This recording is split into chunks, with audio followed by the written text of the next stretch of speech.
अंधेरी रात का रहस्य। एक छोटे से गांव में, जहां रात के समय कोई भी बाहर निकलने की हिम्मत नहीं करता था, एक रहस्यमय घटना ने सबको डरा दिया। गांव के किनारे पर एक पुराना किला खड़ा था, जिसे लोग कभी पास भी नहीं जाते थे। उस किले के बारे में कहा जाता था कि वहां एक आत्मा का वास है, जो रात को सक्रिय होती है। एक रात गांव का एक युवक राहुल, जो साहसिक था, उसने ठान लिया कि वह उस किले की रहस्यमयता का पता लगाएगा। अंधेरी रात में उसने एक लालटेन और एक चाकू लेकर किले की ओर बढ़ना शुरू किया। किले का दरवाजा धीरे धीरे खुला और राहुल ने अंदर कदम रखा। किले का अंदरूनी हिस्सा बेहद पुराना और खंडहर था। हर जगह चूहे और मकड़ी के जाले फैले हुए थे। राहुल ने आंतरिक कक्षों में घूमना शुरू किया। तभी उसने एक ठंडी हवा का झोंका महसूस किया।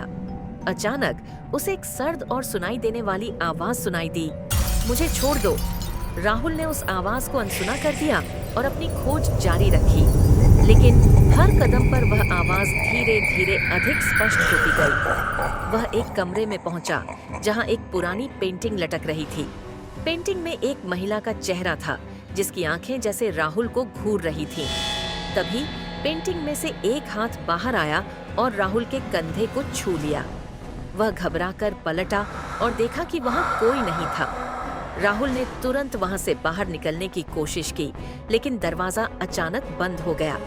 कमरे की दीवारें धीरे धीरे सिकुड़ने लगीं और राहुल की सांसें तेज हो गईं। उसे महसूस हुआ कि कोई उसकी ओर बढ़ रहा है और फिर अचानक सब कुछ शांत हो गया। अगली सुबह गांव वाले किले के पास पहुंचे और उन्होंने राहुल को वहां बेसुध पड़ा पाया। उसकी आंखें खोली हुई थीं, लेकिन वे पूरी तरह से सख्त हो चुकी थीं। उसके चेहरे पर एक स्थायी भय का संकेत था। राहुल की मौत के बाद गांव वाले उस किले को और भी डरावना मानने लगे। उन्होंने किले के आसपास जाना पूरी तरह से बंद कर दिया और उसे अंधेरी रात का रहस्य के रूप में जाना जाने लगा। अब भी अगर कोई किले के पास जाता है, तो उसकी आत्मा की दर्द भरी आवाजें सुनाई देती हैं, जो उस रात के अंधकार को जीवन की अंतिम सजा के रूप में दर्शाती हैं।